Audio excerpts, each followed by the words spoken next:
Français, nous voulons une France, mais à la France, il faut avoir.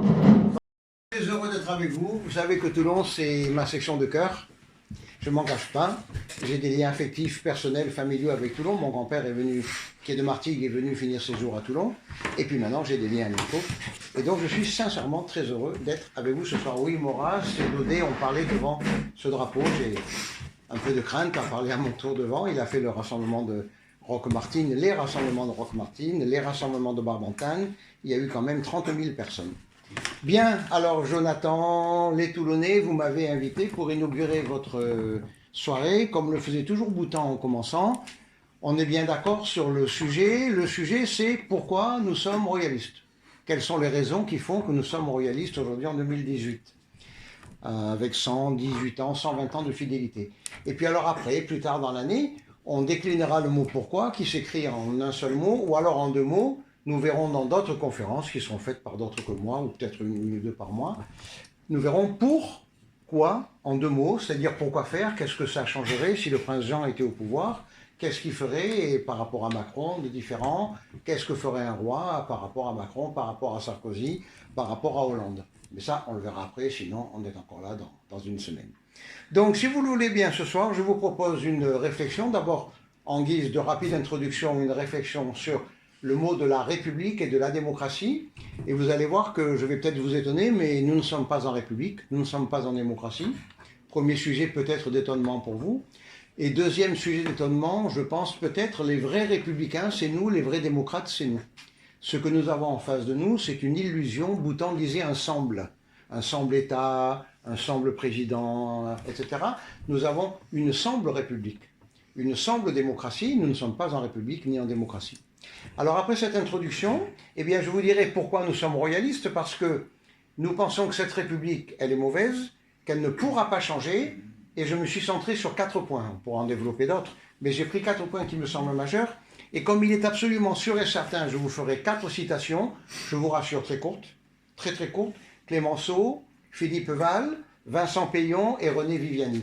Et nous verrons que depuis Robespierre jusqu'à aujourd'hui Vincent Peillon, en passant par Clémenceau et Viviani, la guerre de 14 à laquelle tu as fait allusion, eh bien, la République idéologique n'a pas changé, elle ne change pas et elle ne pourra pas changer. C'est comme le marxisme à l'époque de Brejnev et à l'époque de Gorbatchev. Le marxisme, on le garde ou on le perd. On ne peut pas l'améliorer, on ne peut pas l'amender, c'est impossible. C'est un tricot, si vous enlevez une maille, il y a tout le tricot qui se défait. Bien, et alors, c'est pour cela que nous sommes royalistes. Donc, commençons un petit peu par parler de la République. Je vous dirais que la République, en tant que technique ou en forme de gouvernement, ça ne nous choque pas du tout, ça ne nous gêne pas non plus.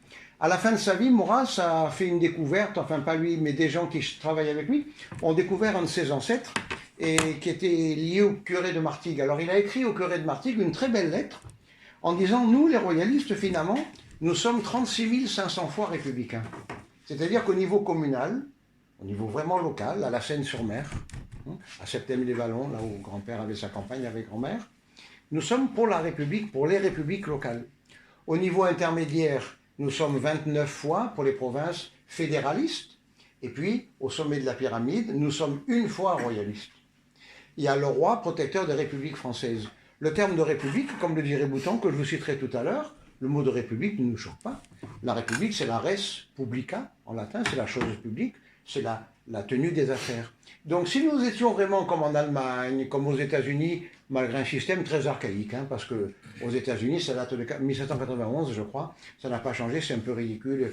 Un État a des caucus, un État a des primaires, finalement Trump a moins de voix que Hillary Clinton, mais il est élu quand même. Ça me paraît un peu abracadabrantesque, mais enfin bon, c'est quand même une république, dans la mesure où c'est uniquement une technique de gestion des choses et des gens. Donc ça ne nous gênerait pas du tout. Le seul pays vraiment démocrate au monde, le seul pays qui est vraiment, ou du moins qui est le plus républicain, c'est la Suisse. Pourquoi? Parce que la Suisse, une fois que vous avez voté pour Jean-Claude Gaudin, ou pour qui est le maire de la Seine, je ne sais pas moi, ou pour Hubert Falco à Toulon, eh bien nous, notre liberté dure la seconde où je jette mon bulletin dans l'urne. Je vote Macron, rassurez-vous, je n'ai pas voté Macron.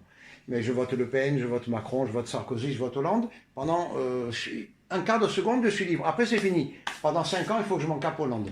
On a vu dès les 3 mois après qu'il était nul, mais on l'a gardé pendant 5 ans. Sarkozy, pareil. Macron, pareil. Maintenant, on va se l'encaper pendant 4 ans. Hein. Ça, on est bon comme la romaine. Alors qu'en Suisse, non. En Suisse, vous élisez Jonathan, qui vous promet de baisser les impôts de 10%. Pour se faire élire, il est des magots et tout. Et puis, arrivé au pouvoir, il les augmente de 20%. Ah, non, non. Vous faites une pétition, et si vous avez un pourcentage de voix rapporté au canton auquel vous appartenez, Genève, évidemment, est plus peuplé qu'un canton des montagnes, eh bien, on revote, et Jonathan, il est mis de ses fonctions. Donc, le peuple garde le pouvoir, même quand il a envoyé ses mandants siéger à la commune, au canton ou au Parlement fédéral. Alors là, c'est une vraie démocratie. Nous n'avons pas ça. Nous, si nous avions ça, comme le dirait Maurras au curé de Martigues, nous serions 36 500 fois républicains, parce que la vraie république, qui est chez nous idéologique et abstraite, ça serait les 36 500 républiques de France qui auraient vraiment le libre pouvoir de diriger leurs affaires sur place à partir des demandes qui viennent d'en bas. C'est pas d'en haut qu'il faut que ça vienne, comme Robespierre et la Convention, qui envoyaient des représentants en province pour exterminer les gens qui ne pensaient pas comme eux. Il faut que ça vienne d'en bas. Qu'est-ce que c'est que cette histoire de faire rouler à 80 km à l'heure tout le monde? Mais c'est aberrant. De Dunkerque à Bonifacio, mais les routes ne sont pas les mêmes. Il y a des routes qui sont parfaitement sûres, séparées et tout, où on peut rouler à 100 à l'heure. Par contre, il y a des routes où même 80, c'est beaucoup trop. Il faudrait rouler qu'à 60. Mais qu'est-ce que c'est que de Brest à Nice, cette même loi pour tout le monde? Ce carcan, c'est quelque chose d'hallucinant qui a été inventé en 89, 93 par la Convention. C'est absolument aberrant. C'est ça qui n'est pas une république, qui est une république idéologique. Qui est une république idéologique dans son abstraction, et en plus dans le fait qu'elle se veut une nouvelle religion, qui a pour but d'extraire l'ancienne, c'est-à-dire la chrétienne, la religion constitutive de la France. Je vois ici Clovis, que vous préparez pour votre premier cercle. Enfin, ça ne sera pas un cercle, mais bon. Cette religion prétend exterminer l'autre, la déraciner, et c'est ça qui est absolument odieux et qui fait que nous ne sommes pas l'Allemagne, nous ne sommes pas les États-Unis, nous ne sommes pas la Suisse, nous ne pouvons pas crier « Vive la République ». Si demain il me prenait fantaisie de me faire naturaliser suisse et que les Suisses m'acceptent, je serais républicain. Je ne fonderais pas un parti pour la royauté en Suisse. Ça serait complètement aberrant en Suisse de vouloir imaginer un roi. Ça serait conforme à tout ce qui est contraire à tout ce qui est reçu de l'histoire. Ça serait à proprement parler révolutionnaire. Ça serait aberrant. N'est-ce pas? Eh bien, c'est ce qu'ils ont voulu faire en 89. Donc, ce n'est pas la République en tant que technique de gestion des choses, en tant que forme de gouvernement qui nous gêne, mais c'est cette abstraction qui est fondamentalement anti-chrétienne, anti-historique, qui rejette nos racines, qui s'est construite sans elles, en dehors d'elles et contre elles, en vertu de la fameuse maxime « du passé faisant table rase ». Alors, du passé faisant table rase, ça veut dire on élimine tout. D'accord? Alors, je vais vous en prendre quelques exemples tout à l'heure. Voilà le problème. Le problème, il est là. Cette république, en plus, qui est une abstraction et qui est une religion, Robespierre et la Convention ont voulu à l'époque, ont déclaré la guerre à l'Europe pour l'étendre. Elle se veut universelle, elle se veut messianique, comme l'Église catholique. Elle se veut son contraire, mais parallèle. Alors que nous, notre royauté, elle est unique au monde. Nous ne militons absolument pas pour une royauté en Uruguay, ou au Kenya, ou en Corée, si un jour elle se réunifie, peu importe, ou au Vietnam, il y avait un empereur. Mais par exemple, je ne sais pas, moi, en Indonésie et tout.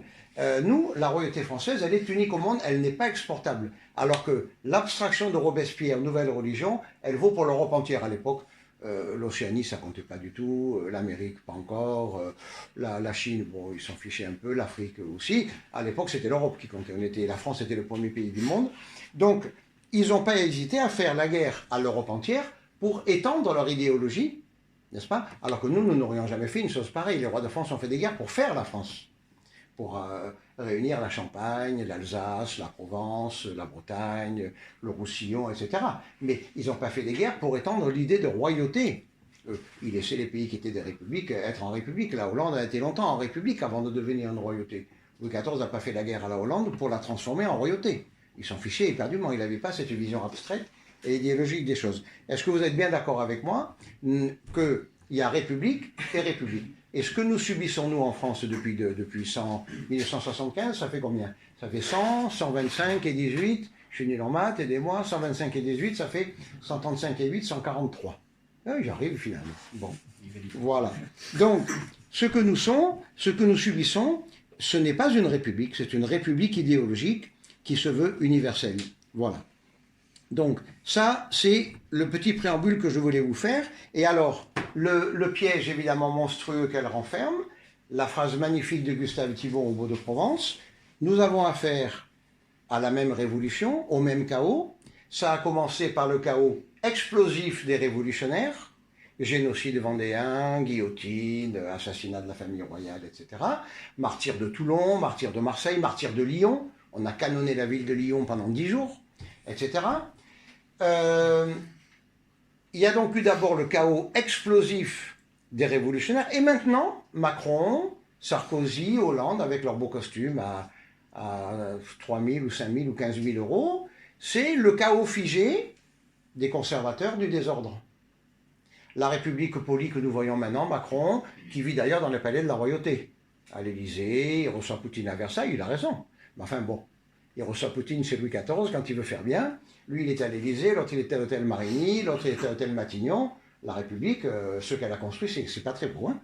Alors, ces deux chaos, ce chaos explosif qui est maintenant relayé par le chaos figé des conservateurs du désordre, c'est cela que nous combattons, et c'est cela qui est à l'origine de tous les totalitarismes qui ont suivi, et de tous les génocides qui ont suivi. Parce que vous connaissez l'histoire, mais je vais vous rafraîchir un peu la mémoire. À l'ouverture du pseudo-procès de Louis XVI, Robespierre monte à la tribune et dit « Attention, vous n'êtes pas là pour juger le roi. Il faut que Louis meure. » C'est écrit, hein, moi je n'invente rien. Hein. Il faut que Louis meure. Parce que si vous jugez le roi, ça sous-entend automatiquement la possibilité qu'il soit innocent. Mais s'il est innocent, c'est ceux qui ont fait la révolution qui sont coupables. Moi, Robespierre, toi, Danton, toi, Saint-Just, toi, Couthon, toi, Collot d'Herbois, toi, Fouquier-Tinville. D'accord? Mais que dira Staline, que dira Hitler, que dira Pol Pot, que dira Mao, Ho Chi Minh et tous les tyrans chez Ceausescu? Hitler dira la race aryenne, c'est la race parfaite, elle ne peut pas se tromper, la race aryenne, elle est pure, la race juive, c'est une race impure, il faut l'exterminer, on ne peut pas parler avec eux, parce que le simple fait de parler avec eux, de les juger, sous-entendrait que la race pure peut se commettre, donc on va les exterminer. Staline dira, les réfusniks, alors Solzhenitsyn il est venu après, mais enfin, ceux qui étaient comme Solzhenitsyn, qui refusent le marxisme, c'est des malades mentaux, la classe ouvrière, qui est l'avant-garde consciente du prolétariat, hein, je vous apprends rien, ne peut pas parler avec eux, parce que si on parlait avec eux, ça voudrait dire que peut-être ils ont des bonnes idées. Non, non, non, non. On va les exterminer, on va les envoyer au goulag. Et Mao va faire des camps de rééducation, et Ho Chi Minh aussi, et Pol Pot aussi, il va tuer un Cambodgien sur 4, etc. Chez Ceausescu, la Stasi, etc. Donc, Robespierre est le père d'une famille nombreuse, et ses enfants s'appellent Hitler, Staline, Mao Zedong, Ho Chi Minh, Pol Pot, Ceausescu, le KGB, la Stasi, la Securitate. D'accord? C'est ça qu'on nous vend comme la République. Mais non, c'est pas une République, ça. La République, c'est la Suisse, c'est l'Allemagne. Malgré ses archaïsmes, c'est les États-Unis. Nous, c'est une République idéologique, qui est au fondement des totalitarismes et des génocides modernes.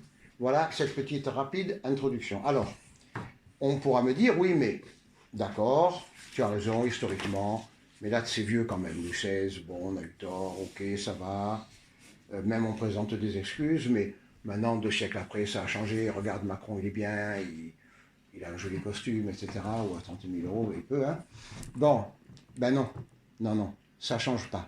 Alors, je vous ai sélectionné 4 raisons. Pourquoi nous sommes royalistes? Parce que nous rejetons dans ses fondements historiques ce régime que nous subissons aujourd'hui, qui en est l'héritier de ces fondements historiques de Robespierre et de la Convention. Mais nous affirmons, et je vais vous le prouver, nous affirmons que cette république idéologique, et qui est une vraie église, ne peut pas changer, ne veut pas changer et ne changera pas. Et donc, pour cette raison, tant qu'elle sera là, nous serons ses adversaires et nous serons royalistes. Alors, les 4 choses que on peut se poser comme question, les 4 conditions qu'il faudrait pour que la République devienne buvable, comme en Suisse, comme en Allemagne, comme aux États-Unis, ça serait qu'elle cesse d'être une idéologie, une religion, pour devenir un moyen de gouvernement comme un autre.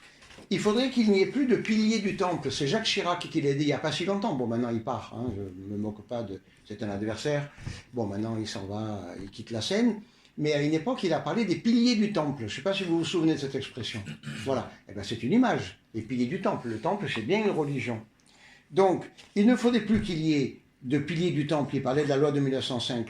Il ne faut plus qu'il y ait de temple du tout. Il ne faut plus qu'il y ait de prétention totalitaire à être un absolu universel. La République, c'est assommant. C'est leçons de morale que nous donnons, enfin nous, pas nous bien sûr, mais que Macron, Hollande, Sarkozy donnent à la terre entière, la France, patrie des droits de l'homme. Ben bonjour pour le génocide vendéen, qui est toujours nié depuis 200 ans. On a quand même brûlé, on a mis des enfants dans des fours à pain. On a fait cuire des Français dans des fours à pain. Le général Hamé, son nom est gravé sur l'Arc de Triomphe, je vous en reparlerai tout à l'heure. Turreau a martyrisé la Vendée. D'accord? Et bien sûr, Lazare Carnot, qui est l'organisateur, et on a ses ordres écrits. Les ordres écrits d'Hitler, de Staline ont disparu.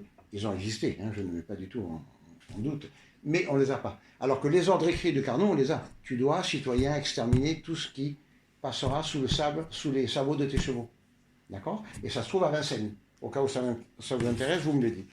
Alors, si la République renonçait à être cette religion absolue universelle, cet anti-catholicisme, mais qui est comme le catholicisme, ça passerait. Mais est-ce qu'elle peut le faire?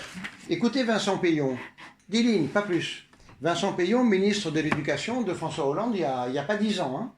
Écoutez bien, c'est un langage religieux qu'on entend à la messe le dimanche matin, pour ceux qui vont à la messe, les autres jours que le dimanche pour les fêtes.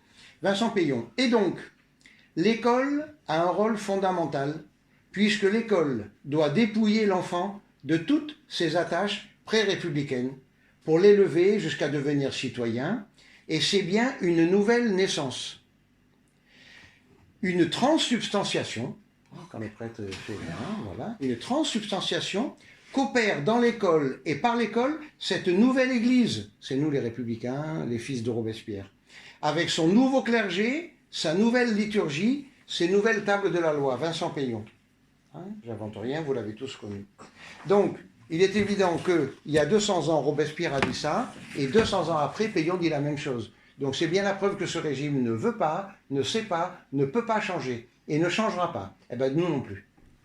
Voilà la première chose pour laquelle nous sommes royalistes. D'accord? Parce que nous avions une église qui a contribué à faire la France, c'est l'église catholique, c'est la foi chrétienne. On nous a imposé en 89-93 une anti-église qui s'est voulue tout aussi universelle que l'autre, mais nous la rejetons, nous la combattons. Parce que, autant la première, nous l'acceptons, elle est constitutive de la nation française, autant la seconde est un cancer qui ronge la France, c'est un virus qui la tue, c'est la tique sur le beau chien. Et c'est le beau chien infesté de tiques et le chien finit par mourir. Deuxième raison pour laquelle nous pensons que la République n'évoluera pas, ne peut pas, ne sait pas, ne veut pas évoluer, il faudrait qu'elle cesse d'être anti-historique, qu'elle assume l'intégralité de notre histoire nationale. Alors, nous sommes en schizophrénie permanente. On le voit bien à la télé. On nous montre tout le temps, bien sûr. Le château de Chambord, le château de Chenonceau, Versailles, le Mont-Saint-Michel. Donc, ils le savent bien que la France n'a pas commencé en 89. Mais officiellement, ça commence en 89. D'ailleurs, le préambule de la Constitution de la Ve République, il fait 2 lignes. La France est une république dont l'origine se trouve dans la Déclaration universelle des droits de l'homme, adoptée en 1789. D'accord? Voilà, donc, ils se fondent là-dessus. Alors, officiellement, c'est comme Daesh. Le système que Macron représente, avec son joli costume et sa jolie cravate, c'est comme Daesh. Daesh fait commencer l'histoire à Mahomet. La République idéologique, Église, fait commencer l'histoire de France à la Révolution, en 89. Et Daesh détruit tout ce qu'il peut comme monument historique, comme dans les musées. Dès qu'il trouve une œuvre d'art, il la casse. La Révolution a détruit le tiers du patrimoine historique de la France. Un château sur 3, une église sur 3, un palais sur 3, un tableau sur 3, un bijou sur 3, etc. Un tapis sur 3, n'importe quoi. C'est du vandalisme pur et simple. Pourquoi sommes-nous le premier pays touristique du monde? Parce qu'ils nous ont laissé ce que les rois nous ont laissé, mais ce que la Révolution n'a pas cassé. S'il n'y avait plus rien en France, s'il n'y avait que Beaubourg, il ne faut pas se faire d'illusions, on ne serait pas les premiers. Hein. Voilà. Qu'est-ce qu'ils viennent voir? Les gens, ils viennent voir Versailles. Hein. Versailles, le Mont-Saint-Michel et Chenonceau, comme par hasard. Hein. Quelques-uns viennent voir Beaubourg. Mais ça ne ferait sûrement pas la première destination touristique du pays.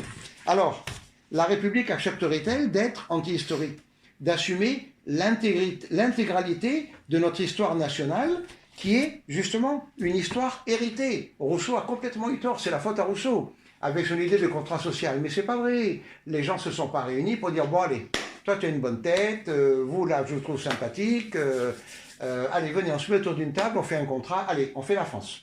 Ou alors on fait les États-Unis et tout. Non, c'est pas comme ça que ça s'est fait. C'est un long processus historique qui nous échappe. Ça a été la rencontre de la volonté des rois, du travail du peuple. de la volonté de l'Église, et toutes ces choses-là, elles ont fait la France. Mais on ne s'est jamais mis autour d'une table pour dire, bon, on va faire la France, hein. Entre les Pyrénées, le Rhin, la Méditerranée, la Manche, l'Atlantique et la Suisse, on va faire, jamais, Rousseau, il a rêvé, là, hein. Ou alors il avait forcé sur la Heineken, je ne sais pas quoi, mais bon. Alors, est-ce qu'à votre avis, la République que représente Macron acceptera de faire ça? Je viens de vous citer Vincent Peillon, qui est de 2000, Hollande, c'était quand le calamiteux quinquennat de Hollande, c'était 2012-2017. Donc lui, c'est 2013-2014. Maintenant, je vous cite 1906. Alors vous me direz, c'est vieux. Mais non, parce que c'est bien, parce que Robespierre, 100 ans après Viviani, 100 ans après Peillon. Et regardez Viviani, alors plus personne ne le connaît, mais lui, écoutez ce qu'il a dit le 8 novembre 1906. Il était membre de l'Assemblée nationale. Alors, nous sommes chargés de préserver de toute atteinte le patrimoine de la Révolution. Nous sommes face à face avec l'Église catholique. Il y a une Église qui est née il y a 2000 ans avec la naissance du Christ. Maintenant, il y a l'Église de Robespierre de la Convention. Nous sommes la nouvelle Église. On veut tuer l'ancienne. Écoutez bien. La vérité, c'est que se rencontre ici la société fondée sur la volonté de l'homme et la société fondée sur la volonté de Dieu. Les congrégations, c'est en 1905 quand ils chassent les congrégations de France, hein, avant la guerre de 14. Au lieu de faire l'union nationale contre l'Allemagne, dont on savait pertinemment qu'elle allait nous déclarer la guerre, ils ont déchiré la France.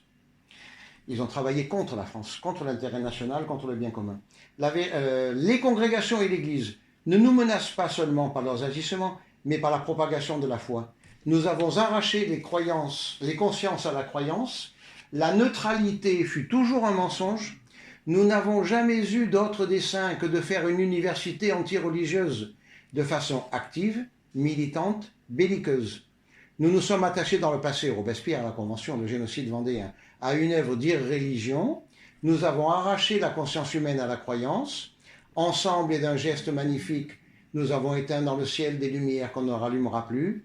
Nous ne sommes pas seulement en présence des congrégations, nous sommes en face de l'Église catholique pour la combattre, pour lui livrer une guerre d'extermination.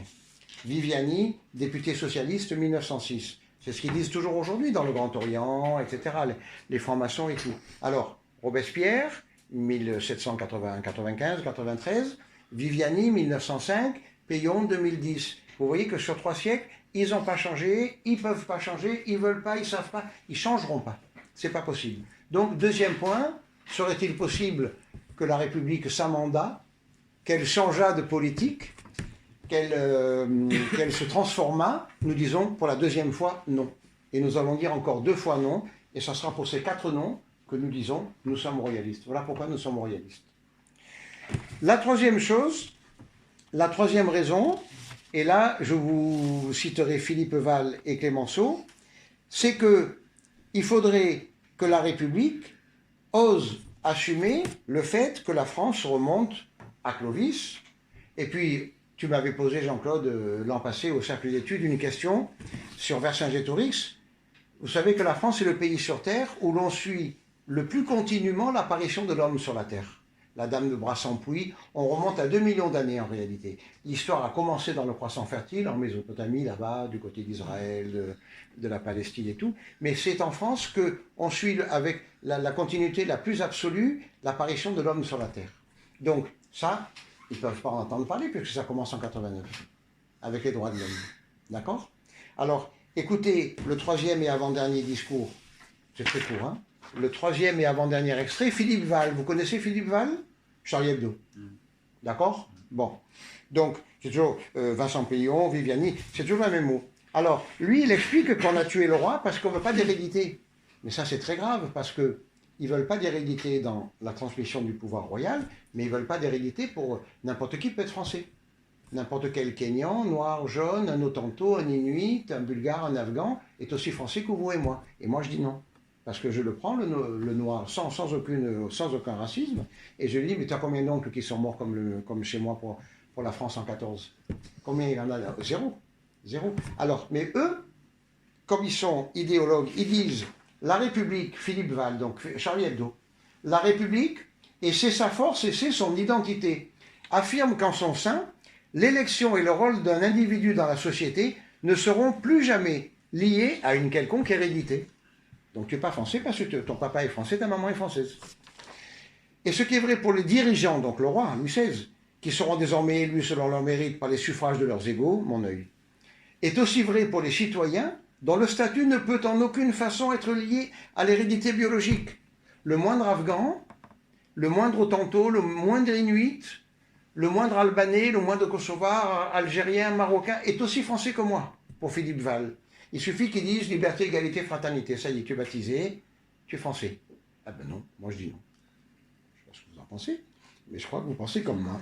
Voilà pourquoi l'instauration d'un test ADN, à l'époque c'est Sarkozy qui avait pensé à ça, voilà pourquoi l'instauration d'un test ADN pour décider du sort d'un individu est une violation de la loi républicaine et un scandale constitutionnel. Comment voulez-vous qu'une république qui dit des choses pareilles puisse changer un jour? Il est évident que là, on ne peut qu'être royaliste. D'accord?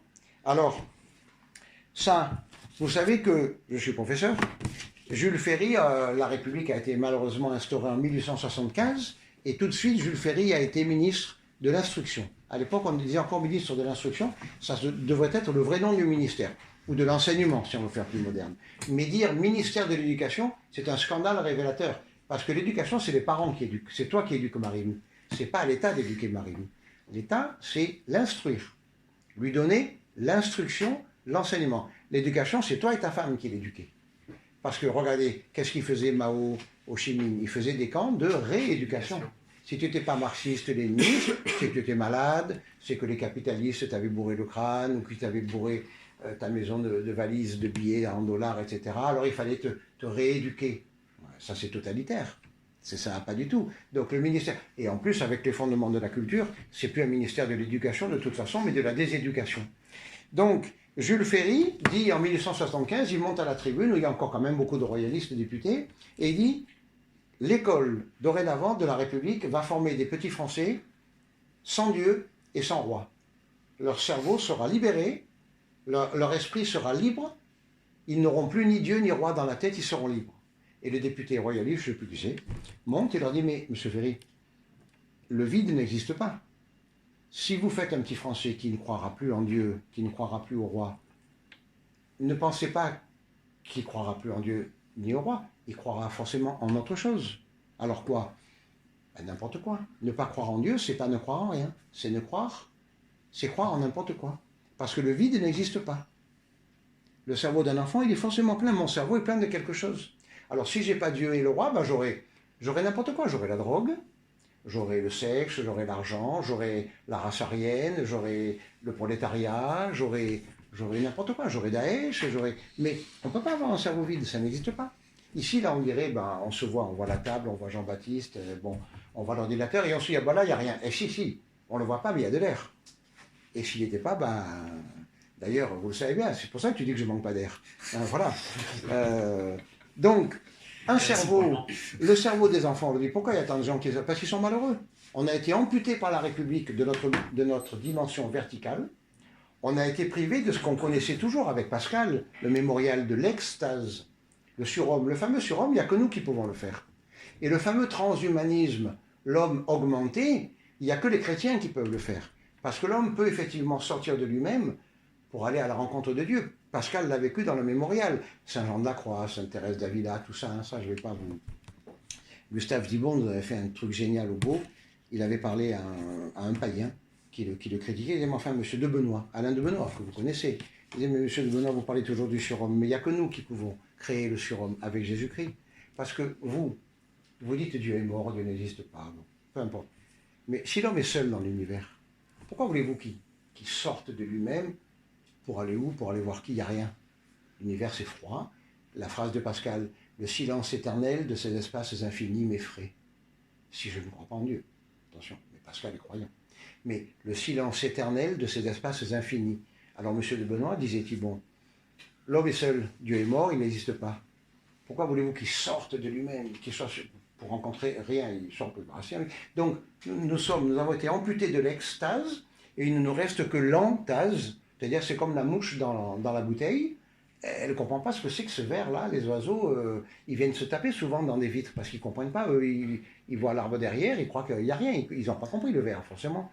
Alors, vous voyez cette idée d'extase et d'antase. Bon, là, c'est bon, je ne suis pas capable de vous... raconter ça aussi fort que lui, mais je crois que je vous l'ai un peu fait toucher du doigt quand même. Et les Français sont malheureux.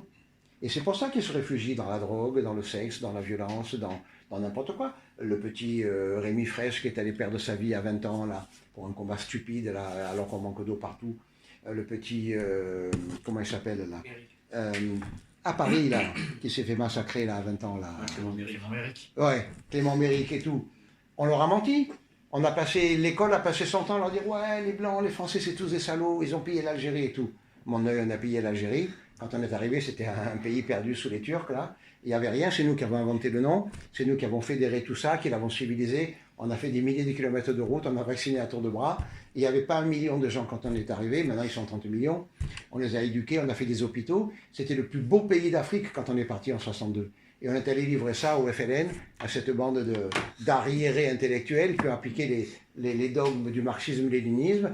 Et ce pays qui était le premier pays d'Afrique en 62, maintenant il est au bord du chaos, dans la pauvreté, la misère, la détresse absolue, matérielle, intellectuelle et morale.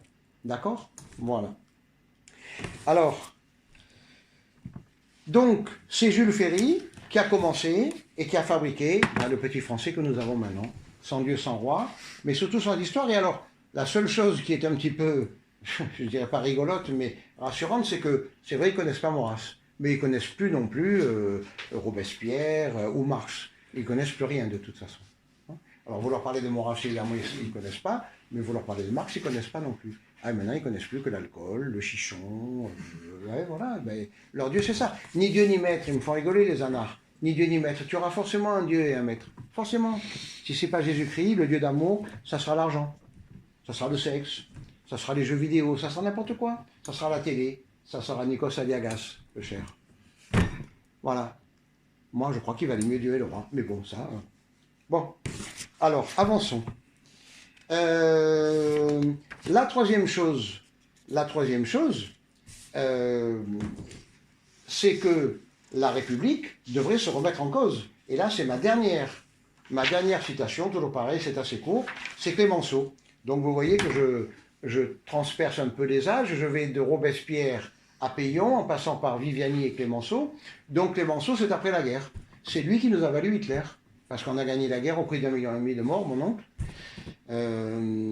Et au lieu de dépecer l'Allemagne, Clémenceau, pareil, l'anticlérical, a dépecé l'Empire austro-hongrois, qui était le bon empire, qui avait eu le tort de s'allier à l'Allemagne, c'est vrai.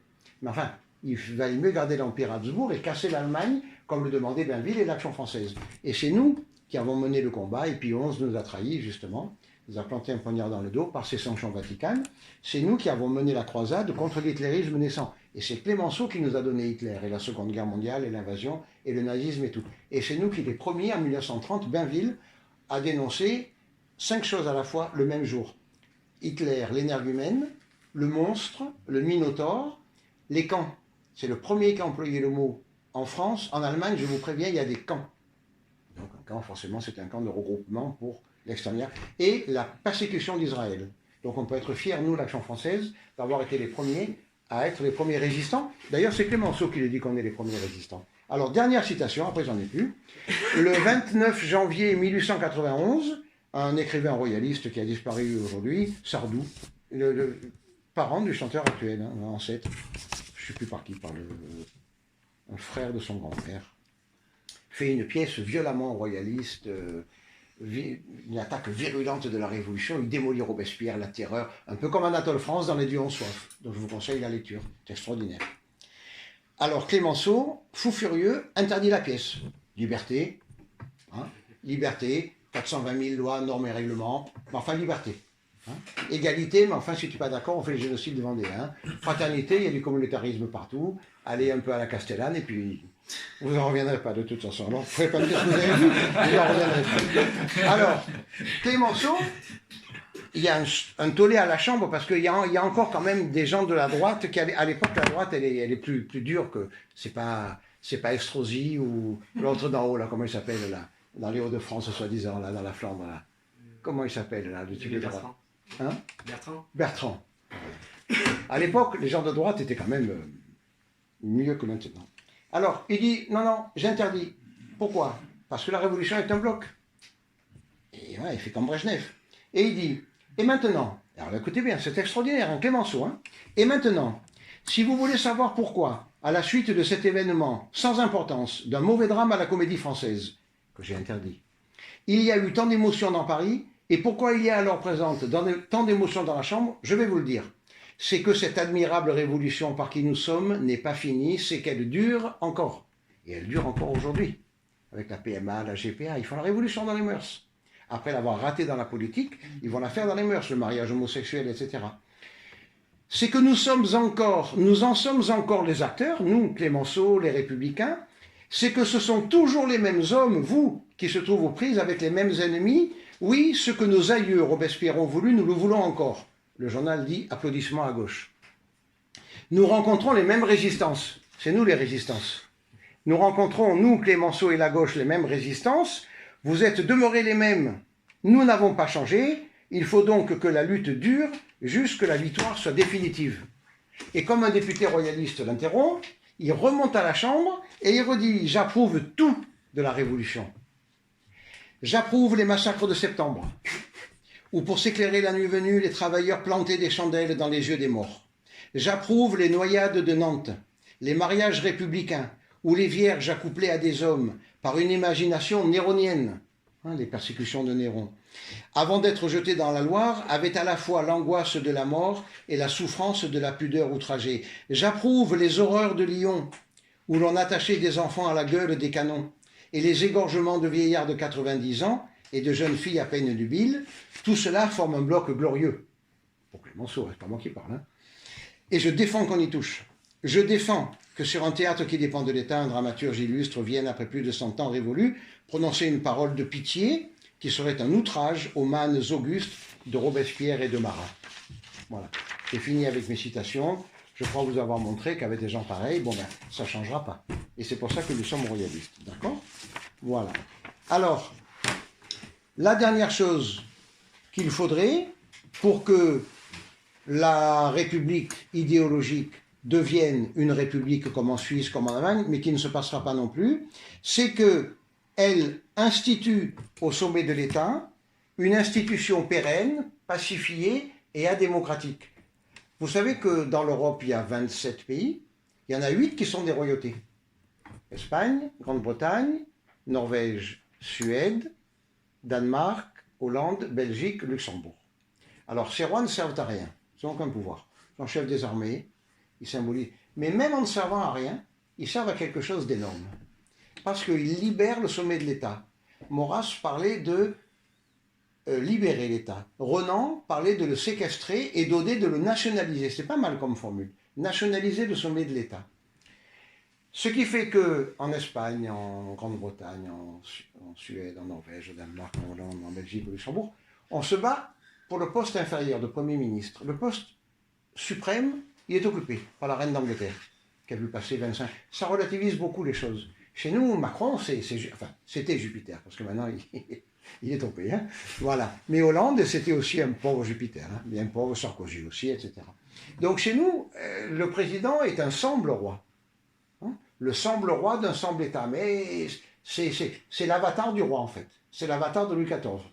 D'accord ? Alors que dans les royautés, non. Il y a quand même la reine d'Angleterre, il y a quand même le roi d'Espagne, etc. C'est mieux. Alors ça, la République, il n'y renoncera pas.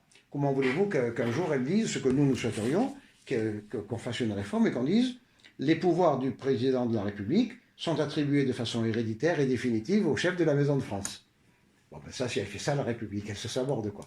Jamais elle le fera, quoi. D'accord ? Voilà.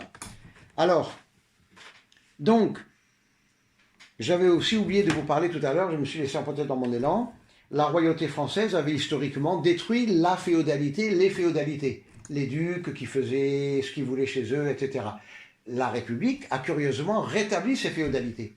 Des féodalités universitaires, les syndicats enseignants, tout ça, des féodalités dans les syndicats de la SNCF, etc. Comment ça se fait que des syndicats qui représentent 5%, 7% d'adhérents bloquent la France pendant 2 mois ? En Allemagne, les syndicats, ils ont 80% d'adhérents, ils ne bloquent pas le pays pendant 2 mois. Hein. Nous, on a des syndicats qui, avec 5% d'adhérents ou 7%, bloquent le pays pendant 2 mois. C'est hallucinant, un truc pareil. Donc, des féodalités d'associations qui reçoivent un fric énorme pour les migrants, etc. Tout ça. Donc, toutes ces féodalités que la République idéologique a recréées. Il faudrait les dissoudre, il faudrait les détruire, comme la République, la royauté, Philippe le Bel, etc., ont détruit les féodalités du Moyen-Âge. Alors vous voyez tout ça, ces quatre problèmes fondamentaux, sur ces 4 points fondamentaux, il est évident que la République ne changera pas. Je crois vous l'avoir montré en vous disant des choses, non pas que moi je pensais, mais qu'eux-mêmes disaient.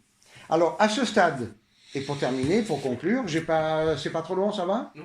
Alors, à ce stade de notre discussion, faisons 3 observations.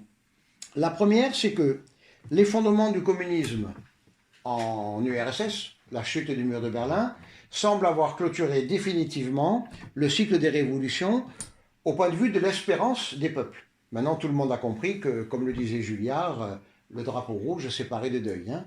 Le grand rêve s'est mué en cauchemar. Hein. Donc ils ne peuvent plus décemment, à part ce pauvre Besancenot, mais lui on n'y répond même plus, le pauvre peu cher. Il n'y a que lui pour dire il nous faut une bonne vieille révolution. Je crois que lui, ce qu'il lui faut, c'est une bonne semaine de repos, bien au calme, avec beaucoup de glace sur la tête, et puis voilà quoi. Mais plus personne n'ose sérieusement parler de révolution. Il n'y a que la Chine qui garde l'appareil répressif du communisme, parce que c'est très commode. Mais la Chine, elle est tout sauf marxiste-léniniste, hein, actuellement. Bon, alors, la République française dispose-t-elle donc encore aujourd'hui d'un fondement, d'une légitimité idéologique? De toute évidence, non. Les fondements cataclysmiques du marxisme en est la preuve. Deuxième observation, est-ce que cette perte des repères et fondements idéologiques de la République française ne se traduit pas aujourd'hui par une triple incapacité? On le voit même au point de vue du gouvernement avec l'affaire Collomb, l'affaire Benalla, c'est hallucinant quoi. L'État, il est à volo actuellement. Hein. On parlait avec toi, Jean-Claude, on faisait un jeu de mots sur le Titanic, qui était devenu le radeau de la Méduse avant l'affaire Collomb et tout, mais c'est tout à fait ça en réalité. Hein. Donc, est-ce que cette perte des fondements idéologiques n'empêche pas tout simplement le pays légal de conserver un minimum d'adhésion et de confiance du peuple français? Je vous rappelle qu'actuellement, on est élu, Macron, Hollande, Sarkozy, il y a 9 millions de non-inscrits, mal inscrits, et il y a 10 millions d'abstentions. Donc déjà, il y a 20 millions de Français qui ne votent pas. Après, il y a des votes blancs et nuls, beaucoup moins. Enfin, il y en a quand même quelques-uns. Ce qui fait que les élus, on dit, ouais, il est élu avec 60%, mais non. Mais non, vous raisonnez sur la moitié. Alors, bon, on enlève les moins de 18 ans, mais on est 66 millions. On devrait avoir en gros 46 millions de gens qui votent. Macron a fait 21 millions, c'est ça? Et Marine Le Pen, 10 millions et demi. Ça fait donc 30 millions et demi, et 46, il en manque 15. Il y a le tiers des Français qui n'ont pas voté. Donc Macron, il représente très largement moins de la moitié. Il ne représente même pas le tiers. Et on sait que ce n'était pas un vote d'adhésion, c'était un vote contre Marine Le Pen. D'accord? Donc, c'est légal. Les lois hitlériennes étaient légales. Tout est légal. N'importe quoi, les lois de Pol Pot étaient légales. C'est la légitimité. Elle est remise en cause quand les gouvernants représentent aussi peu de gens. Tout le monde sait que la mairie de Paris, jamais Anne Hidalgo ne devrait en être la maire. S'il y avait un vrai système électoral qui marchait comme en Suisse, Avignon a voté à droite, largement, majoritairement. Elle est dirigée par la gauche. Alors je me fiche de la personnalité du maire de gauche ou du candidat de droite, c'est pas la question. Mais il est bien évident que nous avons partout, y compris à la tête de l'État, des dirigeants qui en fait ne représentent pas la majorité du peuple. Donc ils sont en contradiction avec leurs propres promesses de république idéologique, de toute façon. Et enfin, la troisième observation, c'est la république idéologique est-elle encore capable de maintenir l'intégrité de la France? C'est-à-dire, on le voit actuellement avec l'immigration et l'invasion, de maintenir tout simplement la nation France. Comme je vous l'ai montré tout à l'heure trop rapidement, la République a commencé par changer le peuple dans son esprit, dans son mental, dans son cœur, dans son âme, dans son histoire. Maintenant, elle le change dans son physique. Il y a actuellement environ 20% de gens en France qui ne sont pas français d'origine. Il y a 50 ans, ils étaient je ne sais où. D'accord? Alors, la République change le peuple, elle l'a changé mentalement avec Jules Ferry, maintenant elle le change physiquement. On vient de donner, on en est au 270 millième visa d'entrée en France. Mais pourquoi? Il y a 6 millions de chômeurs. Quelle est l'explication rationnelle à ce que depuis 1975, on fasse entrer chaque année 300 000 personnes? Si c'est pour qu'ils aillent chez des marchands de sommeil et puis mourir dans des incendies, de toute façon, c'est proprement inhumain. Alors, la République idéologique est-elle capable de maintenir l'intégrité, ne serait-ce même que physique, de la France? La réponse, évidemment, est non. D'ailleurs, c'est Gérard Collomb qui l'a dit lui-même, on en parlait en voiture en venant avec Jean-Claude et Jean-Baptiste. Gérard Collomb n'a fait que redire ce qu'on dit dans la faute à Rousseau tous les jours et ce que disent tout le monde. Faites attention, nous avons actuellement des communautés qui vivent côte à côte, bientôt ça sera face à face. Évidemment, il y a 10 ans qu'on le dit. Hein. Moi j'ai fondé la faute à Rousseau le mercredi 28 février 2007. C'était ma première note. C'était la première note, la question de fond. Comment ça se fait, voilà. Donc je vous l'enverrai si vous voulez. Et je parlais de ce problème-là. Donc, ça questionne, ça m'interpelle quelque part, comme disent les psychanalystes de gauche. Voilà. Alors, voilà pourquoi, en guise de conclusion, la royauté que nous prônons, même si elle paraît actuellement lointaine, c'est vrai, parce que la République est bien installée, elle a la force d'inertie, elle a pour elle le fait d'y être, mais elle n'a plus la force du brasier qu'il y a eu sous Robespierre. Il faut le reconnaître, il y a eu une foi. Et puis il y a eu la contre-foi, il y a eu les Vendéens aussi. Hein. Enfin, c'est vrai que sur Robespierre, on y a cru. Comme on a cru en 1918, en URSS, au bolchevisme. On a vite déchanté. Alors, la royauté est une solution, elle est la solution, elle est le recours. Maurras, avant 14, la voyait pour éviter la guerre. Bon, puis après, pour éviter la Seconde Guerre. Mais maintenant, elle est un recours, plus pour éviter la guerre. Manifestement, a priori, il ne semblerait pas qu'une guerre comme celle d'Hitler ou de Guillaume II nous menace, mais c'est une autre guerre bien pire, la guerre du terrorisme, la guerre de la présence étrangère en France. La France qui se défrancise, ou plutôt la France que la République idéologique défrancise. Hein, mettons-nous bien d'accord. Voilà. Alors, on pourrait écrire une sorte de lettre ouverte aux républicains.